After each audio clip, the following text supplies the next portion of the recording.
Buenos días.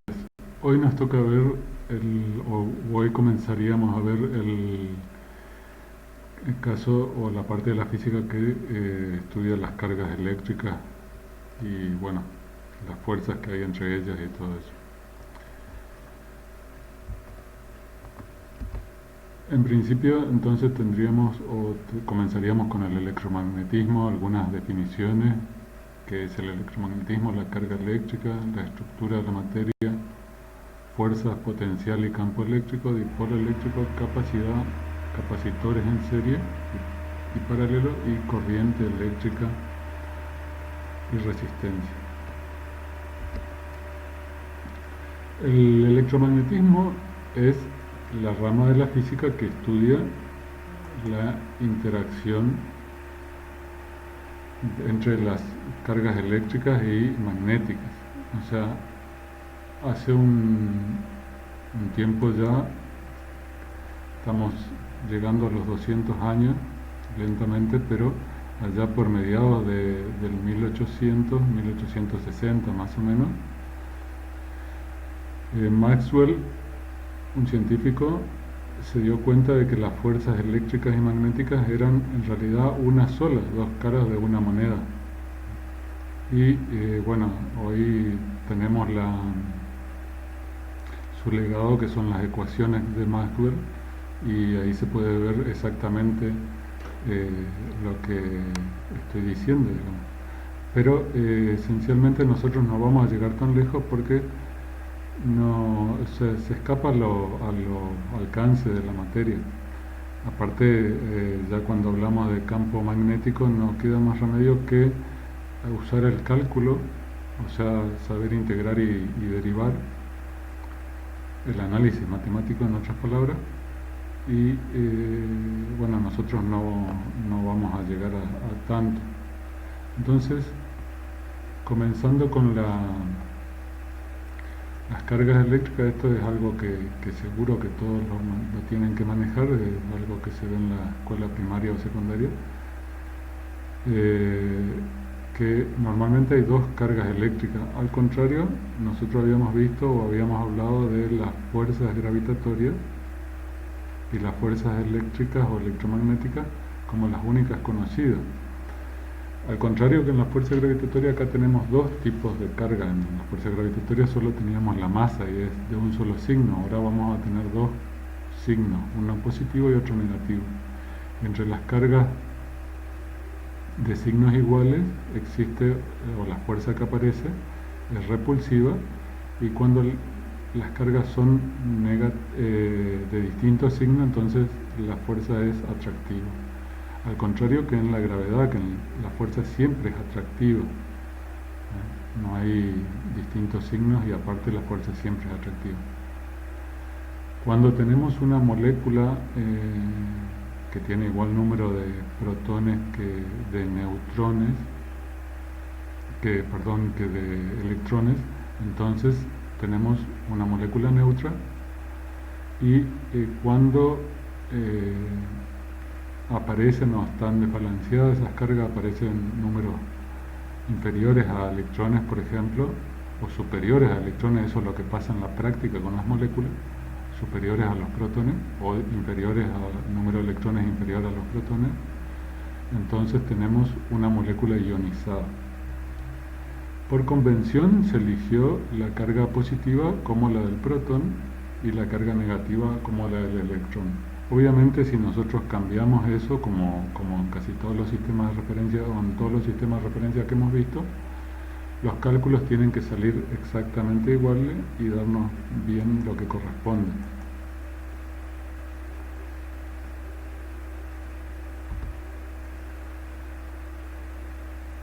Entonces, la fuerza con la que se atraen dos cargas o se van a repeler dos cargas si son del mismo signo es la que figura aquí. Esta es la fuerza de Coulomb, y lo que ocurre se le parece mucho a la fuerza gravitatoria. Acá esto U1, 2 es el versor entre las cargas 1 y 2, está indicando la dirección de la fuerza. Y entonces, bueno, esta sería la fuerza entre 1 y 2. Va a depender de las cargas, va a ser inversamente proporcional al cuadrado de la distancia, y acá va a aparecer una constante que es la constante eléctrica y que es tremendamente más grande que la constante gravitatoria G mayúscula, que habíamos visto.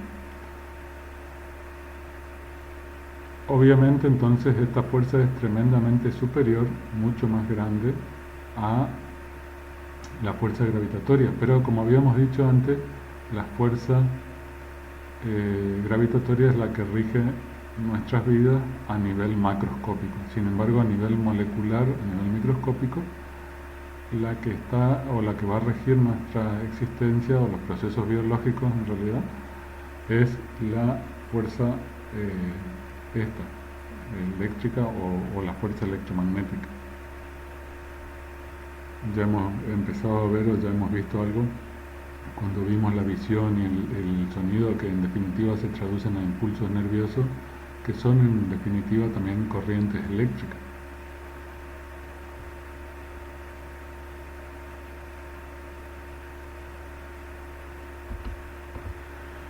También, como antes, como en el caso gravitatorio, nosotros podemos reducir o hablar en vez de la fuerza entre dos cargas, podemos hablar del campo que ejerce una fuerza sobre alguna otra posición. Y esta esencialmente, entonces, al tener el campo de la partícula, en este caso la carga 1, que está acá en el centro, al multiplicarla por una carga 2 que la ponemos en el alcance del campo, vamos a tener la fuerza entre las partículas. Entonces una manera de trabajar sería esta, digamos, la fuerza igual a la carga de prueba, en este caso, por el campo generado por la primera carga. Como cualquier fuerza, se escribe en Newton, o sea, la constante esta, ya habíamos visto las unidades, o estaban escritas las unidades. En lugar de depender ahora de las masas o de tener unidades de masa, también va a tener unidades de carga, las inversas de del coulombio, y Newton por metro cuadrado sobre coulombio cuadrado.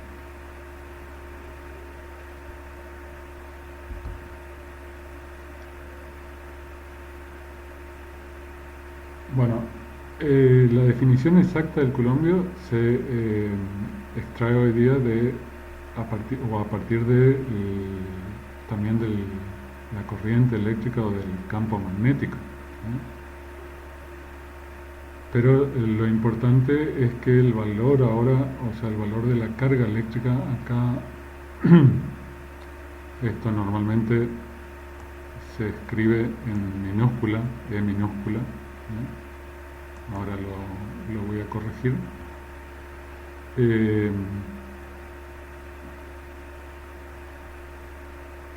Es la constante o la carga mínima que hay en la naturaleza, o sea, la carga de un electrón o la carga de un protón, y ese es su valor, 1.602 por 10 a la menos 19 coulomb. O sea, acá nos damos cuenta que un coulomb es una cantidad enorme de electrones o de protones.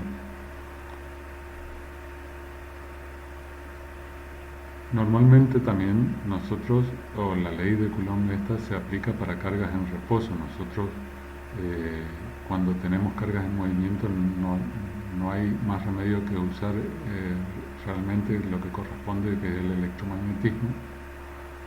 Y bueno, ahí necesitaríamos entonces de integración y de derivación para poder trabajar correctamente.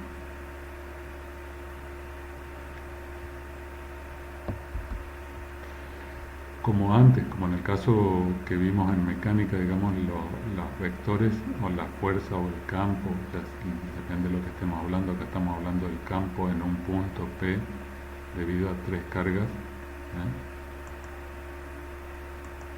Nosotros ahí tenemos que usar las leyes de suma de vectores, o hallar las componentes en X y en Y, sumar directamente las componentes en X, sumar las componentes en Y, y una vez que tenemos la resultante en X y la resultante en Y, por el teorema de Pitágoras, o sea, los catetos, el cateto al cuadrado en X, o sea, la resultante en X al cuadrado más la resultante en Y al cuadrado, lo sumamos, obtenemos la raíz cuadrada y eso sería la resultante del campo o de la fuerza que estemos trabajando. Como ahora tenemos dos tipos de carga, vamos a tener una convención, digamos, extra, que es que las cargas negativas tienen un campo entrante hacia la carga, o sea, las flechitas van a estar dirigidas hacia la carga, y las cargas positivas van a tener un campo saliente, hacia afuera de la carga eléctrica.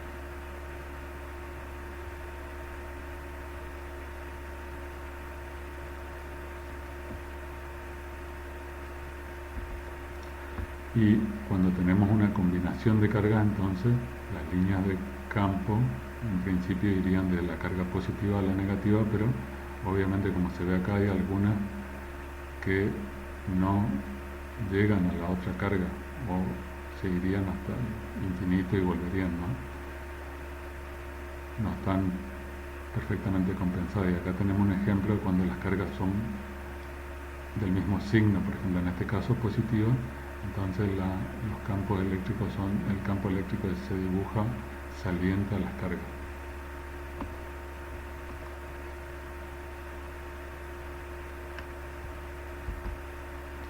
Un ejemplo sencillito que yo lo voy a dejar un poco para que lo revisen ustedes, sobre todo la segunda parte, pero el primero es directamente a qué distancia en el espacio estarán colocadas dos cargas de 30 microcoulomb y 60 microcoulomb para que se repelan con una fuerza cuyo módulo es de 3 newton. Entonces directamente de la fuerza se despeja la distancia, como habíamos hecho en el caso gravitatorio, se reemplazan los valores y se obtiene el resultado, que en este caso serían 0,23 metros. El segundo ejercicio, el segundo ejemplo, es qué fuerza actuará sobre una carga de menos 2 microcoulomb situada en la posición 0, 0 de coordenada. Si situamos dos cargas en 0, 1 y 1, 0, acuérdense que estas serían las coordenadas X e Y, o sea, 0x menos 1 y 1x 0y de 3 microcoulomb y 5 microcoulomb respectivamente. O sea, esta sería 3 microcoulomb y esta sería 5 microcoulomb, como está indicado acá en la figura. Entonces directamente hay que hacer las componentes en X, en Y y obtener la resultante. Esta fuerza entre Q1 y Q3 es solamente en la dirección X, y esta fuerza es solamente en la dirección Y. Esta fuerza que está acá es atractiva y esta fuerza que está acá también es atractiva, entonces estaría dirigida hacia la carga 3, hacia la carga 2, y una vez que tenemos esos valores hallamos el ángulo y hallamos el módulo de la fuerza total, que sería la suma del cuadrado de los catetos y obteniendo la raíz cuadrada primero.